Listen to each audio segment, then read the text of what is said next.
Today's episode brought to you by Conduit Clothing Company. Christmas shopping season is here, whether you would like to admit so or not, and Conduit Clothing Company is the perfect solution for those hard-to-shop for loved ones, family, friends in your life. Conduit Clothing Company's sole mission is to get a Bible into as many hands as possible. And how they do this is by selling some really nice clothes that you're going to want to wear over and over again. Those clothes have a very evocative and cool-looking logo on it from Conduit Clothing Company. And hopefully the idea is that'll strike up a conversation with your unbelieving neighbors, coworkers, friends, and family. And they equip you with a Bible to give that unbelieving person in your life. Conduit Clothing Company, every order ships with a hardcover ESV Bible. And it's a great gift to give around Christmas season. As I said on Monday, it's kind of the three-legged stool. It is really cool. It's useful. It has a lot of utility. You're going to want to wear these clothes over and over again. And it is meaningful for all the reasons I just laid out. And now through the middle of December, if you use the promo code AMUpdate at conduitclothing.com, you're going to get a 10% discount on your order. Conduitclothing.com for Conduit Clothing Company. Cool clothes, crucial conversation. Find out what it means to be a conduit for Christ at conduitclothing.com. It's Thursday, November 6th, 2025. President Trump touts the economy. It looks like Ted Cruz might have been right about the government shutdown, and one administration cabinet member needs to be careful. Next on the AM Update. After last night's results, the decision facing all Americans could not be more clear. We have a choice between communism and common sense. There's President Trump at the America Business Forum, where he touted the country's economic comeback. Walmart just announced that the cost of their standard Thanksgiving meal, this is the greatest. They're greatest. They're wonderful. They come out every year with how much does the Thanksgiving meal cost compared to last year, right? And it always goes up, up, up. It's 40%, 30% more. Is 25% lower than 1 year ago. Isn't that great? President Trump also touting the price of eggs dropping by 85% and falling energy prices as well. That's a topic of conversation a little bit later on, as Treasury Secretary Scott Bessent, I think, needs to be a little bit careful with the economic messaging. We'll talk about that coming up a little bit later. We led off this week with Texas Senator Ted Cruz talking about how he thinks after Democrats have their election wins this week, they're going to be more encouraged, I guess, to open up the federal government. Well, check out this story from The Hill. A group of Senate Democrats are sounding out Democratic colleagues on a potential deal to reopen the federal government this week or next week. But they're getting strong pushback, of course, from Senate leadership. A senator familiar with the behind-the-scenes negotiations said Democrats, including Shaheen of New Hampshire and Peters of Michigan, have the contours of a deal and are whipping more of their colleagues to sign on. It's not clear yet whether they'll get enough additional votes to end the now going on almost 2 month shutdown. Senate sources say Maggie Hassan of New Hampshire has also signaled she'd like to support a deal to reopen the government. Such a deal would include a plan to pass regular appropriations bills and a promised vote on extending expiring health insurance subsidies. So it seems like Democrats are not bending. These are being couched as centrist Democrats. They are not budging on extending the Obamacare subsidies. So now I would guess Democrats will bring this to Senate leadership, Republican leadership in the Senate, saying, hey, what do you think about this? And I'm guessing Republicans are probably going to cave, at least to the Obamacare subsidies going forward. That would be my guess. Now, it's a wonder to me that they've held out this long at all. I think it's a wonder to President Trump as well, because yesterday morning, gathering with a number of Senate Republicans, he spelled out why they need to end the filibuster and what'll happen regardless of whether or not they do nuke the filibuster. It's time for Republicans to do what they have to do, and that's terminate the filibuster. It's the only way you can do it. And if you don't terminate the filibuster, you'll be in bad shape. We won't pass any legislation. There'll be no legislation passed for 3.25. We have 3.25 years, so that's a long time. But when they can't do an extension, and John, I think they've done an extension every single time they've ever been asked forever. This is the first time they haven't done an extension. Extensions are supposed to be easy, but if they won't do an extension, they won't do any bill, even a simple bill. And we should do our own bills. We should get out. We should do our own bills. We should open up. We should start tonight with the country's open. Congratulations. Then we should pass voter ID. We should pass no mail-in voting. We should pass all the things that we want to pass, make our elections secure and safe, because California is a disaster. Many of the states are disasters.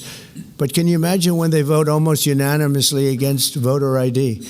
All we want is voter ID. You go to a grocery store, you have to... So there's President Trump at the White House yesterday speaking to a group of Senate Republicans about his belief that they should terminate the filibuster. He has at least one supporter. Here's Tommy Tuberville of Alabama. Okay, if we need to bust it, let's bust it. Let's knock it down to 51 and let the Senate know that, listen, the power needs to go to the president and let him get something done. If we don't, we're going to lose our country. It's going to be over with. And so he's got 3 years. He's the last Trump that we'll have in office. He's hard-nosed. He believes in this country. Let's give him some support. If he wants to blow up the filibuster, I'm all for it. Tommy Tuberville of Alabama, the senator there, expressing his support for President Trump's belief that we need to nuke the filibuster. I think President Trump has actually won me over to this position. If we actually believe our talking points that you just heard Trump lay out there, that Democrats, the next time they have a trifecta, heck, didn't we just hear the other day from Eric Holder, former attorney general, talking about what they're going to do when Democrats get a trifecta? If we truly believe that they're going to make the 51st and 52nd states out of the District of Columbia, as well as Puerto Rico, if they're going to stack the courts, if they're going to pack the courts, they're going to do all of this nonsense by ending the filibuster. If we truly believe that sort of inclination, which I do, I don't know how you can look at the Democrat Party of the last decade or so and not come to the conclusion that they will use every power granted to them, and even power that they don't have, to end our way of life. Why wouldn't you use everything within your power when you actually have it to make sure they never get that power again? So that's why I'm totally fine with nuking the filibuster, because the Democrats are going to do all of that stuff anyway. So I'm totally on board with that. In other news, Supreme Court heard arguments in a case that very well could put a kibosh on President Trump's tariffs as a bargaining chip in global diplomacy. Here is John Sauer, the U.S. Solicitor General, making the case, or not, to the Supreme Court. Through those words, I think you're saying that no, the president doesn't have inherent authority over tariffs in peacetime. Absolutely. That is, we do not assert that. We say that Congress can delegate that to him, and when Congress does so, as it does when it uses the phrase regulated importation. I follow all of that. I agree. Okay. You emphasize that Congress can always take back its powers. You mentioned that a couple of times. But don't we have a serious retrieval problem here? Because once Congress delegates by a bare majority and the president signs it, and of course every president will sign a law that gives him more authority, Congress can't take that back without a supermajority. And even then, it's going to be veto-proof. What president's ever going to give that power back? There is Justice Neil Gorsuch questioning U.S. Solicitor General John Sauer. That was Justice Gorsuch, along with Justice Kavanaugh, Justice Barrett. All three of them expressed, at least in their line of questioning, severe doubts whether or not the commander-in-chief, whether or not the president of the United States should actually have the power to impose tariffs on international trade between the United States and other countries. So, looks like if it sounds like we're going down the direction of that line of questioning, it sounds like the Supreme Court is going to put the kibosh on tariffs as a means to be a bargaining chip with global trade deals. So, a key piece of the first year of Trump's second term could be going by the wayside very soon. Quickly before the break, yes, Zoran Mamdani is now the mayor of New York City. Independent journalist Cam Higbee hit the streets to talk to Mamdani voters about why exactly they voted for him now that he's mayor-elect. Guys, can I ask you how you feel about Zoran winning? I'm happy about it. Why are you happy about it? I don't know. I don't really know. I just do. Really? Yeah, because I keep seeing all the like cute TikToks of him like partying and clubbing, and honestly, he's like one for the people, you know? That's why you support him? Yeah. Okay. Thank you. I appreciate it. And there you have it, folks. No, I mean, I hope that he can get some of the things done that he's saying he's going to Like do. what? Well, he wants to help people with their rent. He wants to help people with transportation costs. Who's going to pay for that? I have no idea. There is independent journalist Cam Higby hitting the streets of New York City in the aftermath of Zoran Mamdani's mayoral election win, asking his voters if they still like Zoran Mamdani and what they think about him. And New York City, needless to say, is screwed. When we come back, 2 more have been charged in connection with that alleged Halloween terrorist plot. Told you about that the other day. Also, Treasury Secretary Scott Bessent, #1 on the homosexual Treasury Secretary power ratings. I think he needs to be careful with some of his messaging. That's coming up next.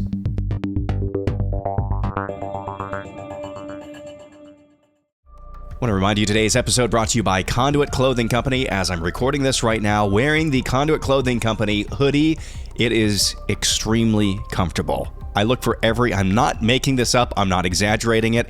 It is the most comfortable hoodie I own in my collection right now. It's got the cool Conduit Clothing Company logo on the left breast and then a large logo on the back. It's just really nice to wear. I wear it over and over again. And I think if you order from Conduit Clothing as well, you're going to want to wear your products over and over again as well, whether it's the trucker hat, whether it's the new products they have for the females, the women in our audience, that's the crop tee and other items. Check out their entire catalog at conduitclothing.com. They make a great Christmas gift as well, and you can use the promo code AMUpdate to get 10% off your order from now to the middle of December. Conduitclothing.com. Find out what it means to be a conduit for Christ. Conduitclothing.com. 2 additional suspects have been charged in connection with the alleged Halloween terror plot in Detroit last week. These 2 suspects were arrested in New Jersey. Here's U.S. Attorney for New Jersey, Alina Habba. The President's directives to federal law enforcement are very clear. Act quickly, work together, and stop threats before innocent people are harmed. Yesterday, my office, working hand in hand with the National Security Division in my office, did just that and charged 2 individuals by federal complaint connected to the Halloween terror plot in Detroit. The first suspect is charged with conspiring to provide material support to a designated terrorist organization. The second suspect is charged with transmitting violent, anti-Semitic threats across the internet to individuals in the state of New Jersey and beyond. So there's Alina Habba, U.S. Attorney for New Jersey, announcing 2 more individuals charged in connection with the alleged Halloween terror plot in Detroit last week. We talked about that earlier this week. I mean, good for the Department of Justice, the FBI, for actually catching somebody before they became a known wolf. 4 total charged in what is shaping up to be an interstate conspiracy to commit an act of violence, an act of terrorism. Again, credit where it's due. Good for them for actually stopping this, putting the kibosh on it before it started. Well, I've been a relative fan of Treasury Secretary Scott Bessent. How much of an ally he has truly been for, and asset, I would add, for President Trump and his economic agenda, not only at home but abroad. I've noticed a pattern with him recently. Now, there are not great numbers coming out right now. In fact, there are basically no numbers coming out right now, at least from the federal government, when it comes to economic data that you would typically see from the Bureau of Labor Statistics, hirings, firings, things of that nature. And that's because the government shut down. Well, Treasury Secretary Bessent, I've noticed this trend recently. The numbers that we have had in recent months towards the end of the summer, the beginning of fall, not exactly inspiring of confidence. There are some things in the micro that could indicate that, yes, eventually, if we don't go through a recession, eventually things are going to start to turn around economically for the little guy. But it's in the midst of this, things still at the micro level, at the granular level, I do not believe are feeling super great for the average individual, which is why this messaging, I think Treasury Secretary Bessent needs to be very careful about. I think next year we're going to go back to what we had in President Trump's first term, which was very solid, high, non-inflationary growth. So we're going to see very strong job growth. And Jesse, I think we're going to have what I call parallel prosperity. Main Street can do well, Wall Street can do well. It's been a long time since Main Street's done well, and that's what happened in Trump 1.0. Hourly workers did better than supervisory workers. The bottom 50% of households had a net worth increase that was higher than the top 10%. So we are going to see Main Street surge here, along with Wall Street, which we've already seen. So I think it's going to be a great year next year. I think inflation's going to come down. We're seeing gasoline prices come down. We should see interest rates come down, which will help the housing market. There's Treasury Secretary Scott Bessent on Fox News. He captioned that post, or his office captioned that post, "We are approaching America's golden age under President Trump." Here is what I need to say about this. He needs to be very careful about that messaging. He's talking about in very broad, non-specific terms. Next year, things are going to get a lot better. We're going to have non-inflationary growth. Things are going to look the same as they were 4 or 5 years ago under the first Trump administration. No real specifics there. Instead, it's all basically Tokyo Rose. We are Baghdad Bob, whatever you want to call it. It's very much... remember when we made fun of Janet Yellen?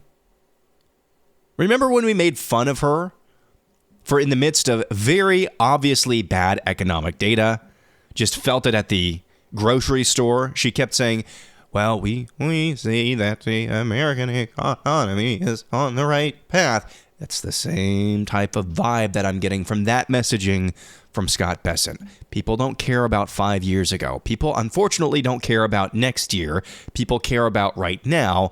And it's still my inclination, anecdotally, and through some of the data that we saw before the government shutdown, things are not turning around, at least not the way that they want them to quite yet. However, this is a little bit better messaging. Here's Treasury Secretary Bessent yesterday afternoon. As you may know, I am also not only the Treasury Secretary, but I am the IRS Commissioner, and I can see what is happening with withholding. So the president's working class, they had tax policies: no tax on tips, no tax on overtime, no tax on Social Security, deductibility on auto loans of American-made cars. No one has changed their withholding for 2025. So in the first quarter of 2026, working families are going to see very good refunds coming out. They will change their withholding on January 1, so they will get real wage increases. And, as you said, inflation is under control. And, I think the economy is going to go gangbusters. See, that is better messaging. He's pointing to a couple of specific things that he can point to just on the edge of the horizon there.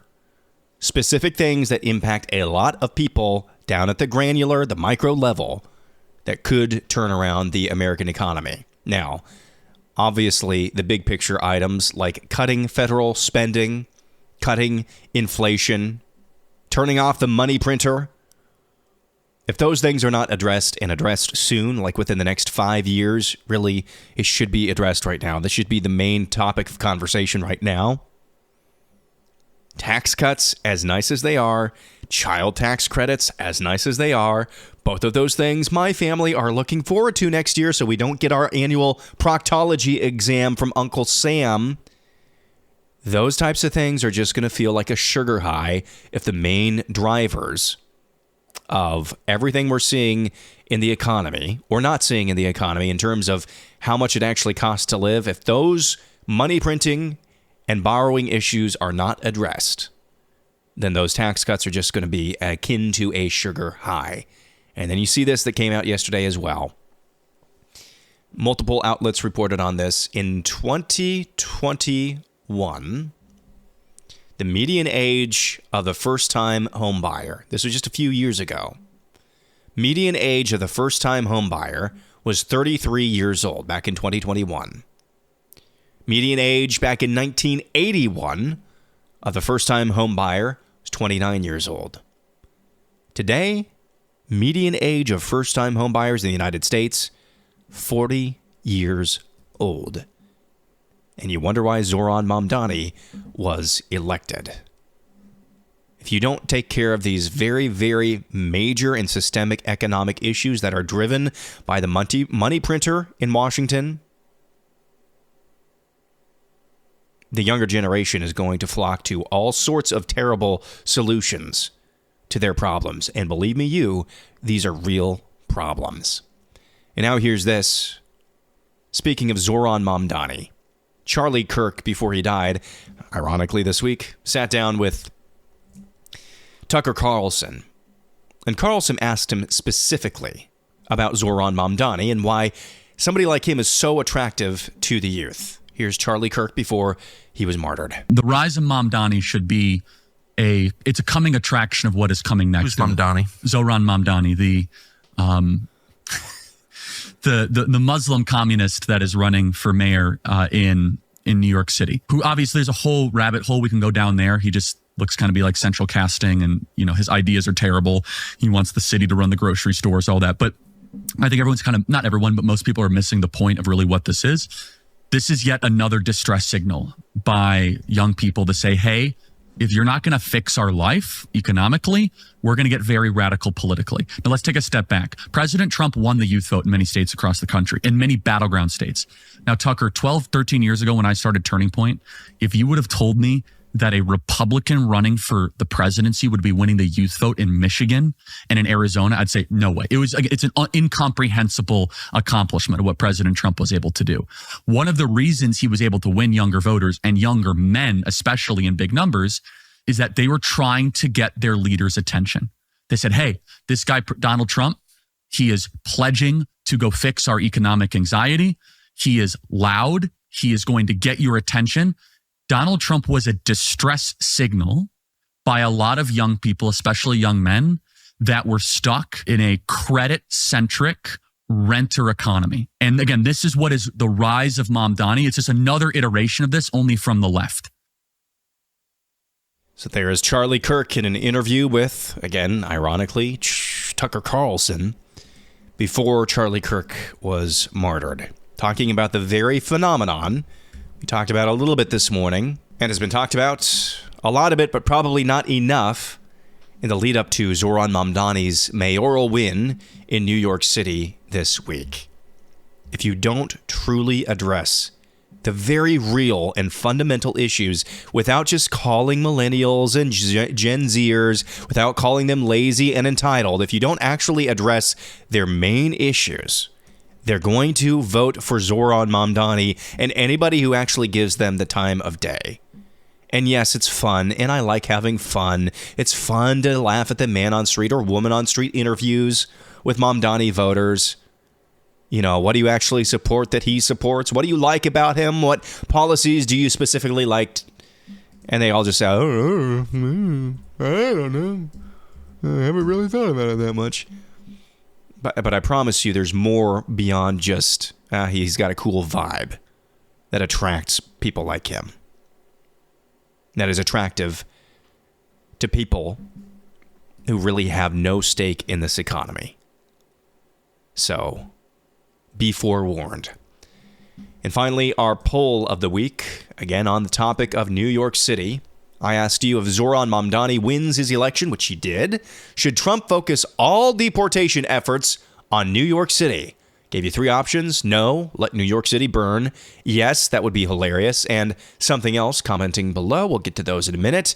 Number one, let it burn. 47% of you said let it burn. Let New York City learn its lesson.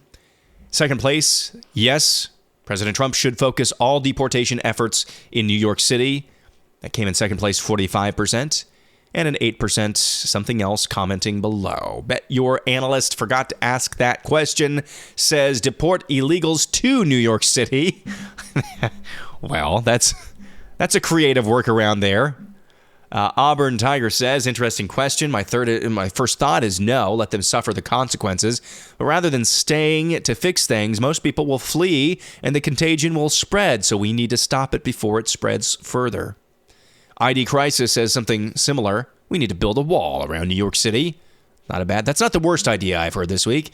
Justin Plaster says, I'm both and all of the above if that's possible.